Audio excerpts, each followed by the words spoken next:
So I'm Seth Marinello, and I was a level designer on Dead Space 2.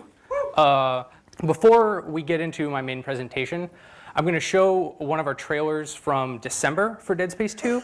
If our marketing department has done their job, everyone in here should know about the game, but if you're not familiar with what the environment and the characters look like the necromorph zombies and things, this will give you at least a taste, so when I'm referring to those later in the presentation, you can at least conjure up some of those images.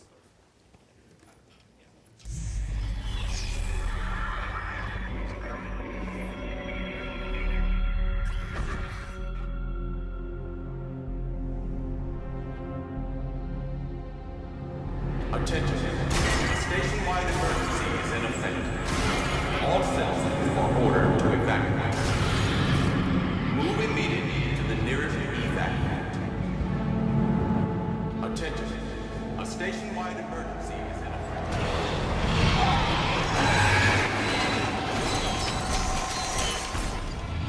This is bigger than you, and bigger than the lives of everyone on this station.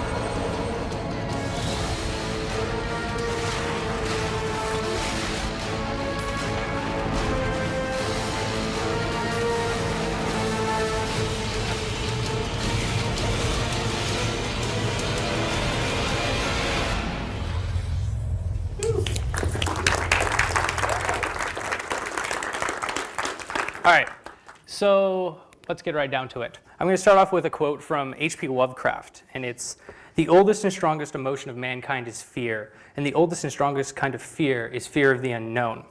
Now, this is from the opening of his essay, Supernatural Horror in Literature, which he was sort of trying to trace the evolution of horror literature, or weird fiction, as it was kind of called at the time, up to the 1920s, 1930s.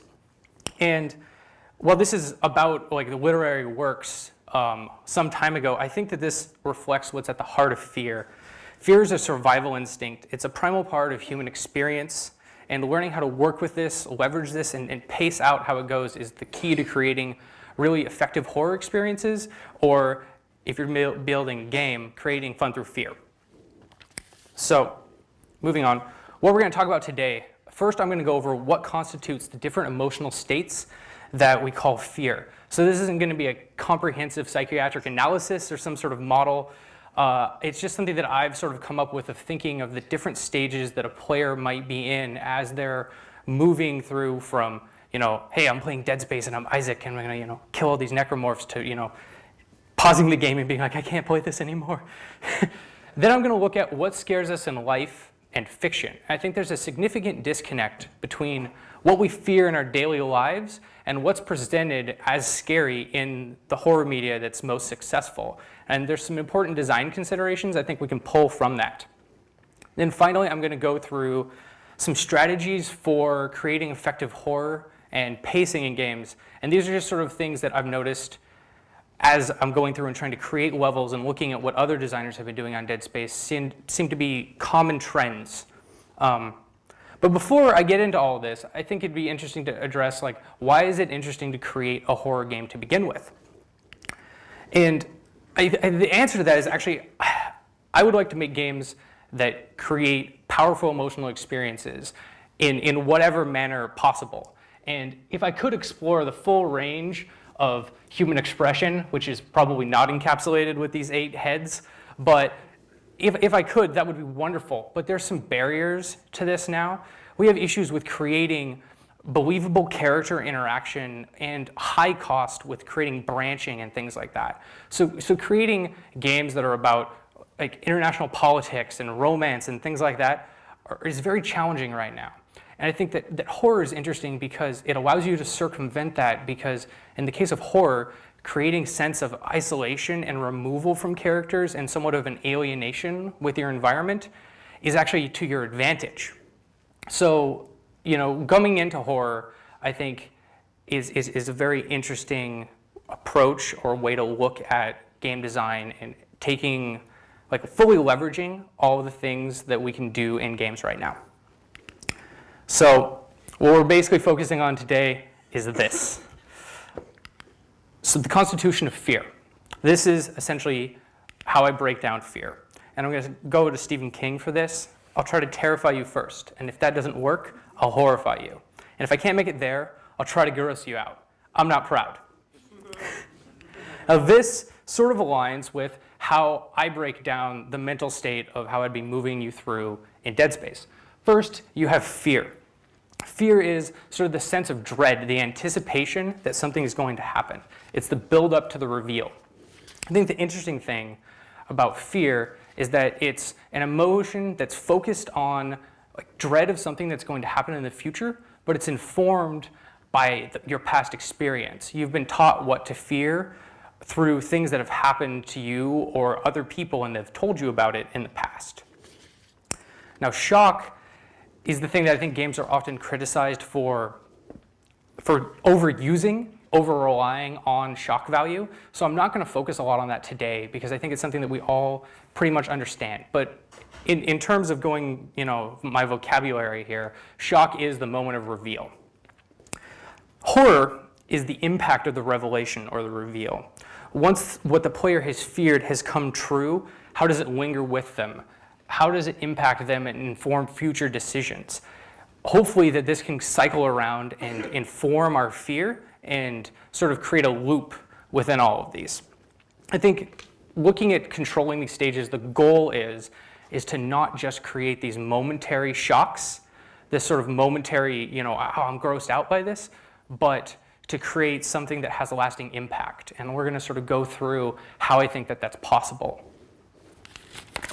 First, I want to focus on sort of different elements of fear. As I alluded to at the beginning, I think the unknown is at the root of it. If everything was known, things would be deterministic, and they would almost basically just accept fate. With elements of the unknown, there's a sort of a reason to struggle, but also a thing to be scared of. The reason why we're scared of things is because there's an element of uncertainty. The unknown can create it, but so can powerlessness, and these sort of things can feed on each other. If you feel too powerful, then nothing's going to scare you. We might be able to gross you out, but we're not going to make you feel really afraid for what's in the environment. And even if you're feeling powerless, if you're moving around in a group and you feel like there's someone that's going to be able to catch you when you fall and you're not isolated, we're still going to sort of lower your level of fear. So I think that all of these components, this is not exclusive, but I think that these are some of the core things, at least when we're talking Dead Space, horror, and tension as you're moving along, that are really important. So I'm going to skip over shock. As I said, I think we all sort of understand guys jumping out of closets. But for horror, I think one of the key things to have is you need to create empathy. Without having an empathetic relationship with what's going on, it's hard to create repulsion. I think that this is one of the reasons why propaganda has often focused on removing your ability to empathize with the enemy. But in games, we have sort of the opposite problem, where you're dealing with a thing that's obviously fictional. You're in this game world, and it's hard to relate to in some ways. But if you don't take the time to really try to create empathy with something in the world, you're not going to get repulsion, at least good repulsion. You can create it through just throwing a lot of blood on the screen, as sort of Stephen King talked about. But if possible, I try to create sort of what I call classy repulsion, which is coming out of a sort of emotional empathy. And I think that's one of the reasons why you saw the sprawl environment in that opening trailer, as opposed to Dead Space 1, which is on this sort of, industrial mining ship. While there were people on it, it was more like you were inside of a factory. And for large chunks of Dead Space 2, you're moving through like the public sector areas of this sprawl that was a space station, and you're going into apartments that were, housed by families, and we have a more sort of diverse group of things. And I think while you're not interacting with these characters directly, the fact that the environment is relatable and something that you understand creates a level of empathy that we weren't able to achieve in Dead Space 1. And all of this sort of fuels cumulative terror, because I think that most of us don't want to admit that we're scared of something, particularly of something in a video game. So you have to sort of break down those defenses. We have this sort of internal rationalizer that wants to say, oh, this is just a game, this is just a monster, et cetera, and you're not getting immersed, and you have to sort of find a way to circumvent that. And going back to Lovecraft again, he believed that fear is primal, and that no matter how sort of advanced we get, sometimes there's this curious streak of fancy that invades an obscure corner of the very hardest head, so that no amount of rationalization, reform, or Freudian analysis can quite annul the thrill of the chimney corner whisper or the lonely wood. And I think what he's getting at here is that in all of us, we have this sort of ability to be triggered into this state of fear. Our mind creates the terror. As a designer, you're just providing the triggers. You're putting them in the lonely wood and then letting the brain take over from that. And that's one of the hardest things to think of when you're a designer, because it's basically like, put them in a spot and let it happen. Don't try to force it, which is really hard because you want to control everything when you're being a designer. One of the ways that you can help with this is recognizing what I think is the core way that our rationalization works, which is vision. We're primarily visual creatures, and we're used to processing our information in a dominantly visual form. So this is one of the reasons why lighting and audio are so important to creating the experience in Dead Space or other horror games, because audio allows us to circumvent sort of this normal way of how we judge things. And I think it's sort of an easier way to excite the more fear-prone parts of the brain. And in Dead Space, we also do a lot with the lighting to try to control what it is that you see, what's obscured when you walk into a room, what's clear, and try to play with that. So this is one of the ways, and we'll go into more later, of how you sort of tap into the idea that fear is primal. So with sort of an understanding of what I'm talking about when I, at least in this presentation, say fear, shock, or horror, let's sort of look at what we fear.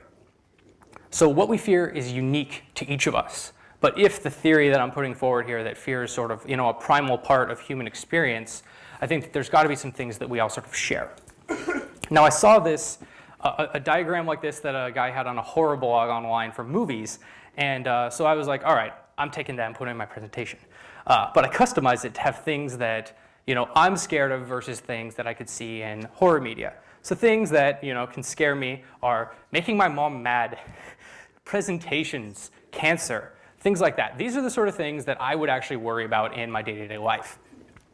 Things that are presented as scary in horror media are things like space zombies, Dead Space, secret cults, elder gods, demons. There is an overlap between the two, but it's sort of very tenuous. I mean, there's not a lot of time in horror games that you're actually just walking alone or in a dark alley. Like maybe it's a little moment, but it's not a core part of the horror experience or in a movie. So from this, I think that there's some interesting things that you can come to. But first, I want to sort of talk about what's probably the most powerful connection you can have here. And that is what the most effective way, I think, to create something that's scary is it needs to be grounded in what we actually fear.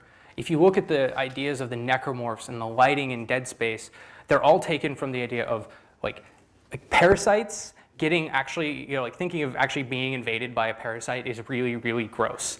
And while that's not necessarily what happens in Dead Space, the way we do the infection and we show like the bodies transforming, and the lighting is based on like harsh fluorescent lighting like you might have in like a dentist office or something like that. We try to look at what makes us uncomfortable in our daily lives and to recreate that, but through a layer of fiction. I think that that's really important because really good horror allows us to face things that we really do fear in the real world, but with a layer of fiction in between so that we don't have to sort of confront it directly. And I think that that's one of the things that the sort of the escapism and the immersion that horror media can create really provides. So another thing that comes from this, and alluding back to what I think is probably the most important design consideration if you're looking at making a actual horror game or horror franchise, is if I were to actually show you this video right now and you really believed that it was of a guy getting his hand cut off, I think a lot of you would be pretty upset about it. Like there's some of you that would be like, yeah, that was awesome, but you're probably in the minority. Because most people get uncomfortable when we see something that's someone actually getting hurt, outside of like sort of a morbid curiosity. So I think if you look at anything that's a really successful piece of horror media, regardless of whether it's a film or a book or whatever, people have to be able to know that it's fake when you're going through it. Because if you think that it's real, if you've ever heard of the movie Cannibal Holocaust in the 80s, it was like they tried to put the director on trial because it looked so real that they thought he was actually killing people, and people were just revolted at the film. And if you don't know that it's fake when you're watching it, you can have that reaction, On the other hand, because, as I've said, immersion is so important, we have to be able to believe that it could be real. Earlier, it was sort of mentioned that it's really important to not have things that are out of place in a game. And I think that that's really important. You have to have a cohesive and coherent context for the actions that's believable enough that the player can get immersed in it, but it has to be unreal enough, like the science fiction universe of Dead Space, that we're somewhat removed from it and can believe that it's fake. And I think if you have these two things, you can have immersion and horror in an enjoyable entertainment thing, because we're focusing on trying to create fun through fear. We're not trying to just scare people, and pulse them. So now we're moving on to the last sort of section here, where I'm going to go through a bunch of design strategies that I think can apply into these different situations. The first is the most obvious, but probably the hardest to get right. You have to give horror moments breathing room. If you just have action backed by further action, you're not going to be able to build these sort of meaningful moments. One of the most famous ones in Dead Space 1 was the guy that's banging his head on the wall.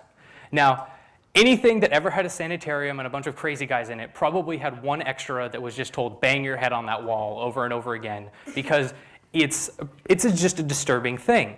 But it's also pretty cliche. And yet, people bring up the guy that bangs his head on the wall in forums, even today, when I'm going and looking at people's anticipation of DS2, and they're bringing it up as a favorite moment. And I think the reason why is that many rooms ahead, you start hearing a knocking sound. And it gets more intense and more intense as you approach, and we provide the breathing room for the player to imagine what it is. Is it a machine? Is it, are there guys in the vents coming after me? And you get into this state where you're scared to where it almost doesn't matter what the reveal is as long as it's sufficiently disturbing. You've gotten the player into a state where they're not like, oh, it's a guy banging his head on the wall again. You've got them in a state where they're just like, I am really creeped out, and that was definitely not happy. And it seems like I've gone back. So this is blank, and this is because designing emptiness is really hard, and I couldn't quite figure out what to put here. So I decided to make it empty. And this is just sort of a note, because as I said, breathing room is hard, and the reason is because you're essentially designing emptiness into your game.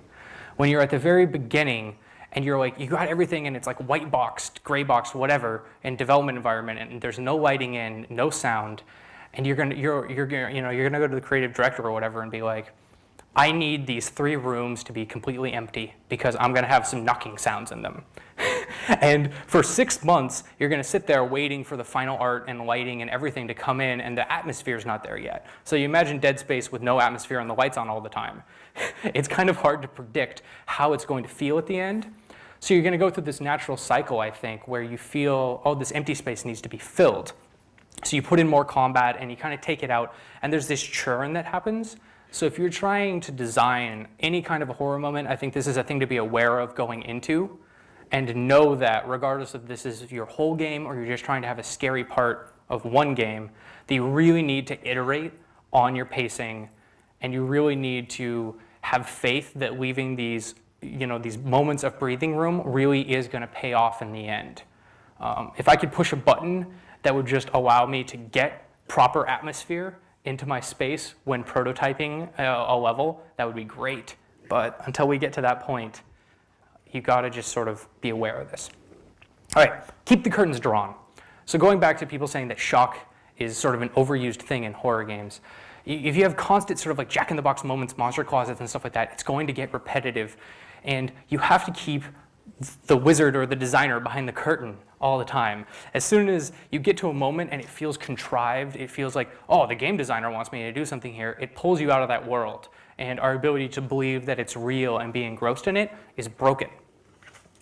So this is really hard because if some, like in Dead Space, we have stasis, right? So we can slow things down. And so, for example, I'm like, we want to go through a thing, and you're going to have all these kind of things crushing, and you want to stasis them and create a puzzle like that. Well, it's like in Galaxy Quest, where at the end they're sort of making fun of how they have these ridiculous machines and they're rolling through it in that movie, and it feels very designed. So you have to avoid doing things like that, as hard as it is to do as a designer. Play with player expectations. So this is a good way of doing that. You've got to adjust and account for player expectations. Doom 3 is an example of a game that didn't do that. They had about an hour to 2 hours of good tricks, good ways to scare you, and then it became repetitive, and they didn't adjust for how the player would be becoming more familiar with it and building expectations and learning how to play with that. You shouldn't always make good on your threats. It's one of the important things. On the other hand, you should set up things so that there is a level of familiarity, and then you should break it.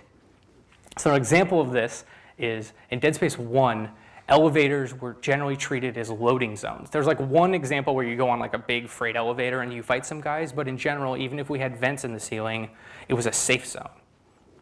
Well, in Dead Space 2, if you play the demo, there's one elevator that you go in and you look up and there's a vent up there. And if you're an experienced Dead Space 1 player, you're gonna be like, this is the time for me to like pull up my inventory and start playing with things because I'm in a loading screen, right? Well, we spawn a slasher and drop him right on top of you. And it's such a simple thing, and yet like we've gotten like reaction of that's like the scariest moment of the demo from people like and sending us emails and things like that. And it's just so simple, and all it took was basically an awareness of what the player expectations were that were going to be coming into there and playing through the demo. It's really cheap, but it was effective. And I think that that is always a good thing when you're looking at how am I going to make a design for a game. Keep the player in control. This is probably one of the hardest things to do when you're trying to create a game that has even more narrative focus, like DS2, than DS1, is you want the player to look at things and you're like, if only I could get them over here, then everything would be fine as a designer. But you don't want to do that, because as soon as you take player control away, you lose investment in your avatar. It's basically like, okay, now that you can't control anything that Isaac is doing right now, whatever happens to him isn't really your responsibility to the player, right? And then you're going to break immersion, you're going to break tension. So we try to avoid this as much as possible, even though it creates like sort of all these edge cases and things like that. I mean, obviously in-game cutscenes are really important, and for those moments we do take control away from the player, but those are very intentional sections where we know that right now the player should be in a mood where we're not like interrupting some sort of the breathing space or something like that. So the greatest shocks come from massive changes in emotional energy. I think that the sort of shocks that you remember the most are when you're in this sort of safe, secure position, and then it's like the floor drops out from underneath you. It's like you're going through and everything's fine until that moment of impact, and then everything changes. You can't do this all the time, or else you just have this crazy emotional roller coaster and you just wear the player out. But a couple of these, in one section or throughout the game are going to give you those moments that people really have stick with them. One of the ways that you can set this up is providing moments of release. This is how you get them into that state of security. In the trailer at the beginning, you probably saw a lot of things where Isaac's flying in space and things are exploding, etc. And there's this concern that these sort of big moments are going to take away from the horror of Dead Space. But what they really are acting as is palate cleansers to sort of put you in a state of power and security so that we can break you down again. You're dealing with a horror movie, they're normally like 90 minutes and you've got character introductions and you got to get them to the scary, mansion or whatever. That's 20 minutes right there. And you've got resolution at the end, that's 5 minutes maybe. So you've got this chunk in there where you're dealing with like maybe an hour, maybe 70 minutes of actually being scary and tense the whole time. When you're talking about like a 10 to 15 hour game and you want the player to put it down as little as possible during that time, you can't be scary the entire time or you're going to wear the average player out. There's some people that just soak it up and are like, I never want this to let up. But it's probably a significant minority. So this is another thing, because if you get to the point where you're so scary for so long that this moment of you feel relief when you pause the game or turn it off, eventually you're going to have a player that does that and doesn't come back. In a horror movie, you get that sense of relief after 90 minutes. When the movie ends, you walk out of the theater and it's sunny outside and you're like, life is beautiful. But in a game, we don't have that luxury. So you have to have the game be emotionally consistent internally, create a ride that they're going to be able to go on and be satisfied with. So with that, I kind of threw this together. This is sort of a rough section of maybe if I was planning out a few rooms for Dead Space 2. This isn't actually a section, but I'm going to sort of step through it, and I think you'll see that some of the things I've talked about here apply or come up in here. So I'm going to start in the upper left corner, and this is sort of an external space, so it's bright, and we have the SE intro, so maybe Isaac is getting out of a gunship or something like that. And this is where we have the objective added, objective complete kind of pop-ups. I think that that's one of the most game-like and immersion-breaking things that we still have in Dead Space. So I generally try to do those in spaces that are already, I'm not trying to build mood here. So we kind of get away with all the things that are going to break immersion there. And then you'd move down into this hallway where you're kind of descending a little bit, and this is dark enough that you have to pull out your flashlight. And in Dead Space, when you pull out your flashlight, you pull out your gun. So you're kind of walking in a slower, more paced out manner. And you come to this junction, and you've already had a threat of combat in some way. And in here, it looks like there was some sort of a fight. There's some dead humans, some dead necromorphs, etc. And you want to almost set it up so that it feels like maybe that last hallway was building up to this. Maybe that's all that's going to happen. I sort of have a side note that when I was earlier talking about trying to have a big world, where possible, I would always try to have another way going off of it that's blocked for a logical reason, but you always want to be hinting that the space is larger than it really is, so that they feel like they're moving in a real environment and not like a linear level. So then there's another hallway that's similar treatment to the last one, and you come into this final room, which I've marked as arena. Now I have a note that there's a small number of necromorphs initially in the room. And I think that this is really important because if you make it look like whenever you come into a room, there was a bunch of necromorphs that were sitting there in the vents being like, when's the player going to come along? It's just going to be weird because it's going to feel very contrived and the designer will not remain behind the curtain. So at least every few big rooms, I will try to have it so that there's necromorphs in there that are actually doing something, dragging corpses around, infecting someone, etc. Necromorphs don't do a lot, but they should be going about their business and should feel like you're interrupting something so that you're in a world that would continue and exist even if the player wasn't there. So you have that initial thing that they've set up, and again, the player could feel like this is what this was all leading up to. But when you kill the last guy there, or maybe cross the middle of the room, then you have the second wave come in. So you've got this fear and this tension that's built up, and then you have a tense fight that you're going to sort of struggle through, but you've given them the chance to do it, and afterwards you'll be in this empty room and everything will go silent, and then you kind of have your moment of release or triumph if you've gotten through it.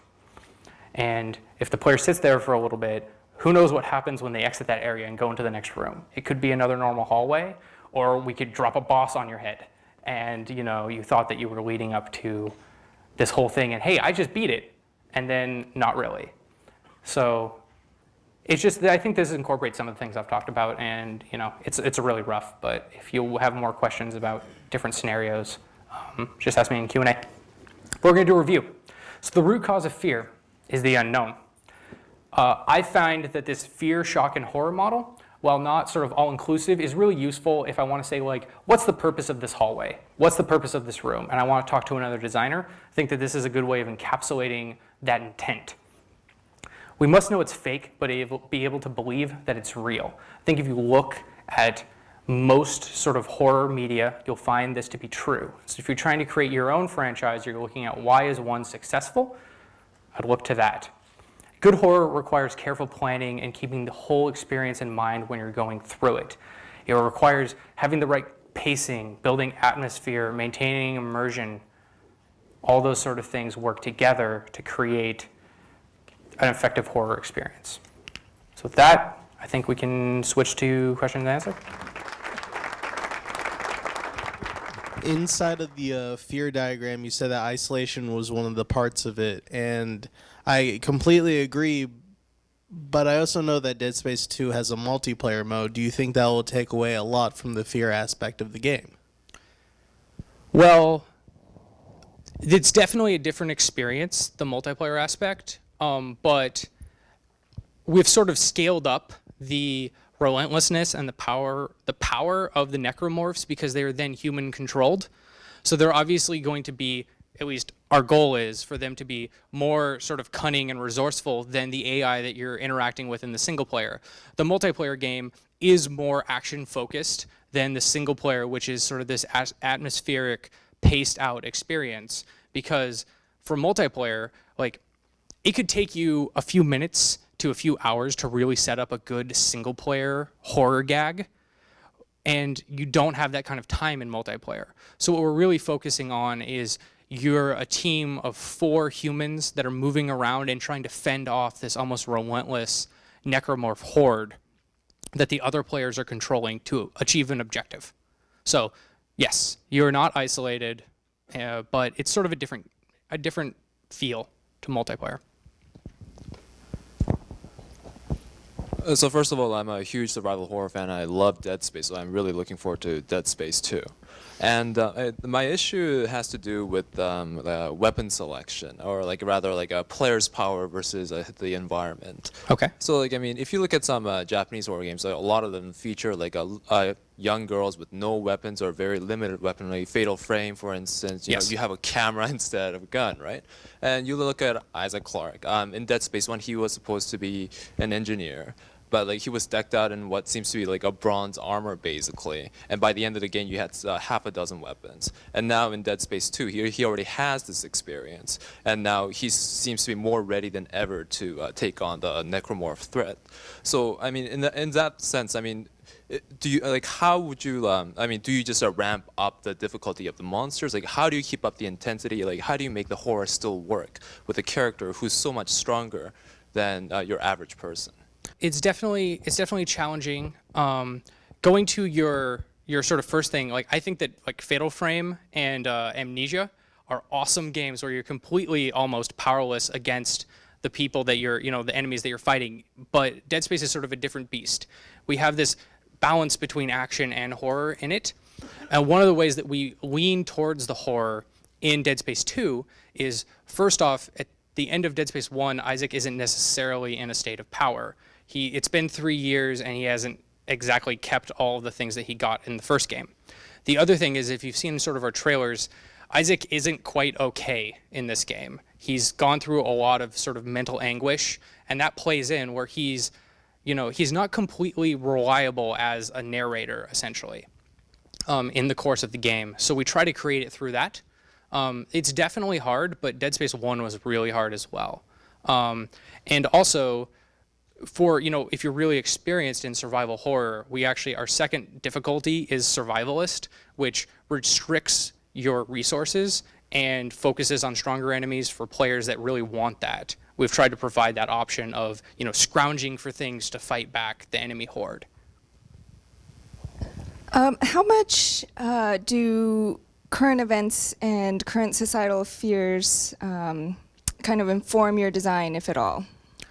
Well, there wasn't necessarily a major change in those for Dead Space 2 because the universe is defined, and we're basically at the point where our art director and people that began with the franchise at the very beginning sort of had this massive Bible of Dead Space universe, and we haven't even begun to get to the bottom of it, even with Dead Space 2.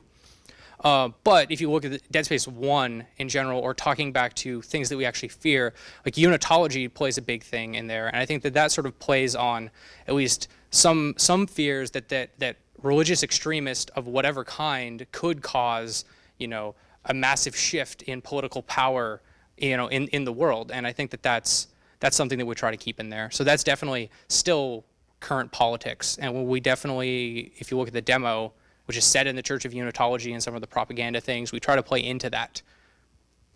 So in Dead Space 1, for me, a large part of the fear factor was the environment itself, was just not being able to anticipate where things might be coming from. And I lent that to the environment being quite closed in a lot of areas, because you're close in quite closed hallways. And Yes. I noticed in the actual trailer that you're on a space station, and it looks like a lot of the areas are quite open. So how did you guys, through your process, just keep that fear factor up in those open areas?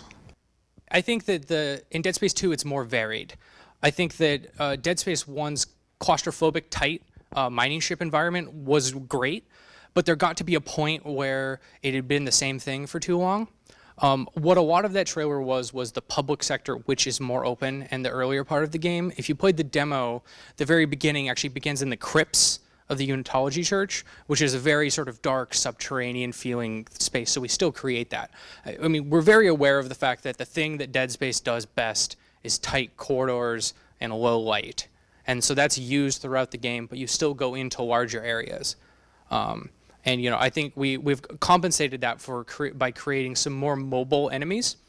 You'll see the pack, which are the little kids that are in the demo that run around. We created those so that we could have hordes of enemies in larger environments, as opposed to the Dead Space 1 enemies, which were designed for more like 2-on-2 encounters. I just wanted to know, first of all, your games are amazing. That's why I started designing games. Like, just the emotions they elicit, like, oh my God. And I guess my question is, after making all this stuff, are you still scared of it? Or did it ever scare you? It definitely scared me. Things that I don't work on every day, like going into horror, really scares me. But I think that's actually one of the reasons why I like games so much, is that I very easily get immersed in them. So that's really powerful for me, personally.